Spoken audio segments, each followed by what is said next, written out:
ओम नमो भगवते वासुदेवाय। सभी रसिक जनों का नमस्कार। स्वागत है आपका इस भगवत कथा में।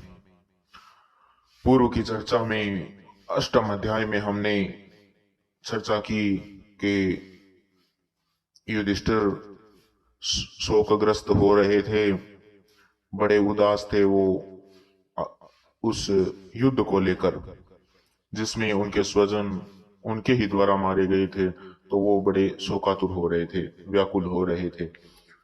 उसी प्रकार इसी क्रम में आगे चर्चा करते हैं नवम अध्याय में कि युधिष्ठिर जी का और उनके अन्य साथियों का, पांडवों का भीष्म जी के पास जाना और भगवान श्री कृष्ण की स्तुति करते हुए भीष्म जी का प्राण त्याग करना। आगे सूत जी बतलाते हैं कि इस प्रकार राजा युधिष्ठिर प्रजाद्रोह से भयभीत हो गए। फिर सब धर्मों का ज्ञान प्राप्त करने की इच्छा से उन्होंने कुरुक्षेत्र की यात्रा की, जहां भीष्म पितामह सर सैया पर पड़े हुए थे। सर अर्थात तीर, सैया जो जिसके ऊपर वो लेटे हुए थे, उन तीरों से उन्हें अर्जुन द्वारा बेध दिया गया था। हे सोनकादि ऋषियों, उस समय उन सब भाइयों ने स्वर्ण जटित रथों पर, जिनमें अच्छे अच्छे घोड़े जुते हुए थे, सवार होकर अपने भाई युधिष्ठिर का अनुगमन किया। उनके साथ व्यास, धौम्य आदि ब्राह्मण भी थे।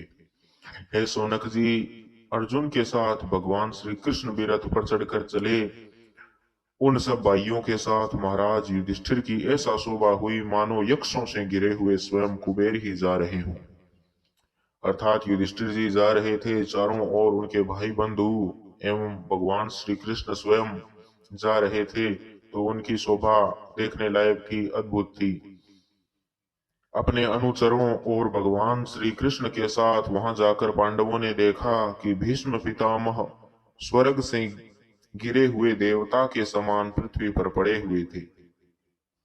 उन लोगों ने उन्हें प्रणाम किया। हे सोनक जी, उस समय भरतवंशियों के गौरव रूप भीष्म पितामह को देखने के लिए सभी ब्रह्मर्षि, देवर्षि और राजर्षि वहां आए हुए थे। पर्वत, नारद, धौम्य, भगवान व्यास, बृहदस्व, भरद्वाज शिष्यों के साथ परशुराम जी, वशिष्ठ, इंद्र प्रमद, त्रित, गृत्समद, असित, कशिवान, गौतम, अत्रि, विश्वामित्र, सुदर्शन तथा और भी सुखदेव आदि शुद्ध हृदय वाले महात्मागण एवं शिष्यों के सहित कश्यप, अंगिरा पुत्र बृहस्पति आदि मुनिगण भी वहां पधारे हुए थे। भीष्म पितामह धर्म को और देश काल के विभाग को, कहाँ किस समय क्या करना चाहिए, इस बात को जानते थे। उन्होंने उन बड़भागी ऋषियों को सम्मिलित हुआ देखकर उनका यथा योग्य सत्कार किया। वे भगवान श्री कृष्ण का प्रभाव भी जानते थे, अतः उन्होंने अपनी लीला से मनुष्य का वेश धारण करके वहां बैठे हुए तथा जगदीश्वर के रूप में हृदय में विराजमान भगवान श्री कृष्ण की बाहर तथा भीतर दोनों जगह पूजा की, अर्थात मन में भी और तन से भी। पांडव बड़े विनय और प्रेम के साथ भीष्म पितामह के पास बैठ गए। उन्हें देखकर भीष्म पितामह की आंखें प्रेम के आंसुओं से भर गई। उन्होंने पांडवों से कहा कि हे धर्मपुत्रों, यह बड़े कष्ट और अन्याय की बात है कि तुम लोगों को ब्राह्मण धर्म और भगवान के आश्रित रहने पर भी इतने कष्ट के साथ जीना पड़ा, जिसके तुम कदापि योग्य नहीं थे। अतिरथी पांडु की मृत्यु के समय तुम्हारी अवस्था बहुत छोटी थी। उन दिनों तुम लोगों के लिए कुंती रानी को और साथ साथ तुम्हें भी बार बार बहुत से कष्ट झेलने पड़े। जिस प्रकार बादल वायु के वेश में रहते हैं, अर्थात वश में रहते हैं, जिस प्रकार वायु बादलों की दिशा को, कहाँ उन्हें जाना है, किस प्रकार उन्हें नियंत्रित करती है, वैसे ही लोकपालों के सहित सारा संसार काल भगवान के अधीन है। मैं समझता हूं कि तुम लोगों के जीवन में ये जो अप्रिय घटनाएं घटित हुई हैं, वे सब उन्हीं की लीला है। नहीं तो जहां साक्षात धर्मपुत्र राजा युधिष्ठिर हों, गदाधारी भीमसेन और धनुर्धारी अर्जुन रक्षा का काम कर रहे हों, गांडीव धनुष हों और स्वयं श्री कृष्ण जैसे सुहृद हों, भला वहां किसी भी विपत्ति की क्या संभावना है। ये काल रूप श्री कृष्ण कब क्या करना चाहते हैं, इस बात को कभी कोई नहीं जानता। बड़े बड़े ज्ञानी भी इसे जानने की इच्छा करके मोहित हो जाते हैं। हे युधिष्ठिर, संसार की ये सब घटनाएं ईश्वर इच्छा के अधीन हैं। उसी का अनुसरण करके तुम इस अनाथ प्रजा का पालन करो, क्योंकि अब तुम ही इसके स्वामी और इसके पालन करने में समर्थ भी हो। ये श्री कृष्ण साक्षात भगवान हैं। ये सब के आदि कारण और परम पुरुष नारायण हैं। अपनी माया से लोगों को मोहित करते हुए ये यदुवंशियों में छिपकर लीला कर रहे हैं। इनका प्रभाव अत्यंत गूढ़ एवं रहस्यमय है। हे युधिष्ठिर, उसे भगवान शंकर, देवर्षि नारद और स्वयं भगवान कपिल ही जानते हैं, जिन्हें तुम अपना ममेरा भाई, प्रिय मित्र और सबसे बड़ा हितु मानते हो, तथा जिन्हें तुमने प्रेमवश अपना मंत्री, दूत और सारथी तक बनाने में संकोच नहीं किया, वे स्वयं परमात्मा हैं और कोई नहीं। इन सर्वात्मा, समदर्शी, अद्वितीय, अहंकार रहित और निष्पाप परमात्मा में उन ऊंचे नीचे कार्यों का कारण कभी किसी प्रकार की विषमता नहीं होती। हे युधिष्ठिर, इस प्रकार सर्वत्र सम होने पर भी देखो तो सही, वे अपने अनन्य प्रेममयी भक्तों पर कितनी कृपा करते हैं। यही कारण है कि ऐसे समय में जबकि मैं अपने प्राणों का त्याग करने जा रहा हूं, इन भगवान श्री कृष्ण ने मुझे अपने साक्षात दर्शन दिए हैं। भगवत परायण योगी पुरुष भक्ति भाव से इनमें अपना मन लगाकर और वाणी से इनके नाम का कीर्तन करते हुए शरीर का त्याग करते हैं और कामनाओं से तथा कर्म के बंधन से छूट जाते हैं। वे ही देव देव भगवान अपने प्रसन्न हास्य और रक्त कमल के समान अरुण नेत्रों से, उल्लसित मुख वाले चतुर्भुज रूप से, जिसका और लोगों को केवल ध्यान में दर्शन होता है, तब तक यहीं स्थित रहकर प्रतीक्षा करें जब तक मैं इस शरीर का त्याग न कर दूं। सूत जी कहते हैं कि युधिष्ठिर ने उनकी यह बात सुनकर सरसैया पर सोए हुए भीष्म पितामह से बहुत से ऋषियों के सामने ही नाना प्रकार के धर्मों के संबंध में अनेकों रहस्य पूछे। तब तत्ववेता भीष्म पितामह ने वर्ण और आश्रम के अनुसार पुरुष के स्वाभाविक धर्म और वैराग्य तथा राग के कारण विभिन्न रूप से बतलाए हुए निवृत्ति और प्रवृत्ति रूप द्विविध धर्म, दान धर्म, राजधर्म, मोक्ष धर्म, स्त्री धर्म और भगवत धर्म, इन सब का अलग अलग संक्षेप और विस्तार से वर्णन किया। सूत जी कहते हैं कि हे शौनक जी, इनके साथ ही धर्म, अर्थ, काम और मोक्ष, इन चारों पुरुषार्थों का तथा इनकी प्राप्ति के साधनों का अनेकों उपाख्यान और इतिहास सुनाते हुए विभागशः वर्णन किया। हे भीष्म पितामह, उन भीष्म पितामह ने इस प्रकार धर्म का प्रवचन कर ही रहे थे वे कि वह उत्तरायण समय आ पहुंचा, जिसे मृत्यु को अपने अधीन रखने वाले भगवत परायण योगी लोग चाहा करते हैं। अर्थात योगी लोग अपने प्राण त्याग का उपयुक्त समय समझते हैं। उस समय हजारों रथियों के नेता भीष्म पितामह ने वाणी का संयम करके मन को सब ओर से हटाकर अपने सामने स्थित आदि पुरुष भगवान श्री कृष्ण में लगा दिया। भगवान श्री कृष्ण के सुंदर चतुर्भुज विग्रह पर उस समय पीताम्बर फहरा रहा था। भीष्म जी की आंखें उसी पर एक टक लग गईं।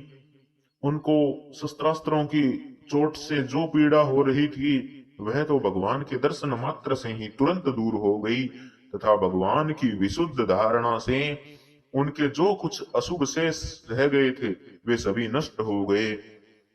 अब शरीर छोड़ने के समय उन्होंने अपनी समस्त इंद्रियों के वृत्ति विलास को रोक दिया और बड़े प्रेम से भगवान की स्तुति की। भीष्म जी ने कहा कि अब मृत्यु के समय मैं अपनी यह बुद्धि जो अनेक प्रकार के साधनों का अनुष्ठान करने से अत्यंत शुद्ध एवं काम रहित हो गई है, यदुवंश शिरोमणि अनंत भगवान श्री कृष्ण के चरणों में समर्पित करता हूँ, जो सदा सर्वदा अपने आनंदमय स्वरूप में स्थित रहते हुए भी कभी विहार करने की अर्थात लीला करने की इच्छा से प्रकृति को स्वीकार कर लेते हैं, जिससे यह सृष्टि परंपरा चलती है। जिनका शरीर त्रिभुवन सुंदर एवं श्याम कमला के समान सांवला है, जिस पर सूर्य रश्मियों के समान श्रेष्ठ पीतांबर लहराता रहता है और कमल सदृश मुख पर घुंघराली अलकें लटकती रहती है, उन अर्जुन सखा श्री कृष्ण में मेरी निष्कपट प्रीति हो। मुझे युद्ध के समय की उनकी वह विलक्षण छवि याद आती है। उनके मुख पर लहराते हुए घुंघराले बाल घोड़ों की टाप की धूल से मटमेले हो गए थे और पसीने की छोटी छोटी बूंदें शोभायमान हो रही थी। मैं अपने तीखे बाणों से उनकी त्वचा को बींध रहा था। उन सुंदर कवच मंडित भगवान श्री कृष्ण के प्रति मेरा शरीर, अंतःकरण और आत्मा समर्पित हो जाए। अपने मित्र अर्जुन की बात सुनकर जो तुरंत ही पांडव सेना और कौरव सेना के बीच में अपना रथ ले आए और वहां स्थित होकर जिन्होंने अपनी दृष्टि से ही शत्रु पक्ष के सैनिकों की आयु छीन ली, उन पार्थ सखा भगवान श्री कृष्ण में मेरी परम प्रीति हो। अर्जुन ने जब दूर से कौरवों की सेना के मुखिया हम लोगों को देखा, तब पाप समझकर वह अपने स्वजनों के वध से विमुख हो गया। उस समय जिन्होंने गीता के रूप में आत्मविद्या का उपदेश करके उसके सामयिक अज्ञान का नाश किया, उन परम पुरुष भगवान श्री कृष्ण के चरणों में मेरी प्रीति हमेशा बनी रहे। वही मैंने प्रतिज्ञा कर ली थी कि मैं श्री कृष्ण को शस्त्र ग्रहण कराकर ही छोड़ूंगा। उसे सत्य एवं ऊंची करने के लिए, उसी प्रतिज्ञा को सिद्ध करने के लिए उन्होंने अपनी शस्त्र ग्रहण न करने की प्रतिज्ञा तोड़ दी, अर्थात अपने भक्त की प्रतिज्ञा को पूरा करने के लिए स्वयं श्री हरि ने अपनी प्रतिज्ञा तोड़ दी। मित्रों, उस समय वे रथ से नीचे कूद पड़े और सिंह के जैसे हाथी को मारने के लिए, जैसे एक शेर हाथी को मारने के लिए उस पर टूट पड़ता है, उसी प्रकार वे मुझ पर टूट पड़े। वैसे ही रथ का पहिया लेकर मुझ पर झपट पड़े। उस समय वे इतने वेग से दौड़े कि उनके कंधे का दुपट्टा गिर गया और पृथ्वी कांपने लगी। मुझ आतताई ने तीखे बाण मार मार कर उनके शरीर का कवच तोड़ डाला, जिससे सारा शरीर लहूलुहान हो गया था। अर्जुन के रोकने पर भी वे बलपूर्वक मुझे मारने के लिए मेरी ओर दौड़े आ रहे थे। वे ही भगवान श्री कृष्ण जो ऐसा करते हुए भी मेरे प्रति अनुग्रह और भक्तवत्सलता से परिपूर्ण थे। मेरी एकमात्र गति हो, आश्रय हो। अर्जुन के रथ की रक्षा में सावधान जिन श्री कृष्ण के बाएं हाथ में घोड़े की रास थी और दाहिने हाथ में चाबुक, इन दोनों की शोभा से उस समय जिनकी अपूर्व छवि बन गई थी, तथा महाभारत युद्ध में मरने वाले वीर जिनकी इस छवि का दर्शन करते रहने के कारण सारूप्य मोक्ष को प्राप्त हो गए थे, उन्हीं पार्थ सारथी भगवान श्री कृष्ण में मुझ मरणासन की परम प्रीति हो। जिनकी लटकीली सुंदर चाल, हाव भाव युक्त चेष्टाएं, मधुर मुस्कान और प्रेम भरी चितवन से अत्यंत सम्मानित गोपियां रासलीला में उनके अंतर्धान हो जाने पे प्रेमोन्माद से मतवाली होकर जिनकी लीलाओं का अनुकरण करके तन्मय हो गई थी, उन्हीं भगवान श्री कृष्ण में मेरा प्रेम परम प्रेम हो जाए। जिस समय युधिष्ठिर का राजसूय यज्ञ हो रहा था, मुनियों और बड़े बड़े राजाओं से भरी हुई सभा में सबसे पहले सबकी ओर से इन्हीं सब के दर्शनीय भगवान श्री कृष्ण की मेरी आंखों के सामने पूजा हुई थी। वे ही सबके आत्मा प्रभु आज इस मृत्यु के समय मेरे सामने खड़े हैं। जैसे एक ही सूर्य अनेक आंखों से अनेक रूपों में दिखते हैं, वैसे ही अजन्मा भगवान श्री कृष्ण अपने द्वारा ही रचित अनेक शरीरधारियों के हृदय में अनेक रूप से जान पड़ते हैं। वास्तव में तो वे एक हैं और सबके हृदय में विराजमान हैं। उन्हीं इन भगवान श्री कृष्ण को मैं वेद ब्रह्म से रहित होकर प्राप्त हो गया हूं। तो इस प्रकार भीष्म जी ने कहा। सूत जी कहते हैं आगे कि इस प्रकार भीष्म पितामह ने मन, वाणी और दृष्टि की वृत्तियों से आत्मस्वरूप भगवान श्री कृष्ण में अपने आप को लीन कर दिया। उनके प्राण वही विलीन हो गए और वे शांत हो गए। उन्हें अनंत ब्रह्मा में लीन जानकर सब लोग वैसे ही चुप हो गए जैसे दिन के बीत जाने पर पक्षियों का कलरव शांत हो जाता है। मित्रों, उस समय देवता और मनुष्य नगाड़े बजाने लगे, साधु स्वभाव के राजा उनकी प्रशंसा करने लगे और आकाश से पुष्पों की वर्षा होने लगी। हे सोनक जी, युधिष्ठिर ने उनके मृत शरीर की अंत्येष्टि क्रिया कराई और कुछ समय के लिए वे शोकग्रस्त हो गए। उस समय मुनियों ने बड़े आनंद से भगवान श्री कृष्ण की उनके रहस्यमय नाम ले लेकर स्तुति की। इसके पश्चात अपने हृदय को श्री कृष्णमय बनाकर वे अपने अपने आश्रम को लौट गए। उसके बाद भगवान श्री कृष्ण के साथ युधिष्ठिर भी हस्तिनापुर चले आए और उन्होंने वहां अपने चाचा धृतराष्ट्र और तपस्विनी गांधारी को ढांढस बंधाया, सांत्वना दी, हिम्मत दी।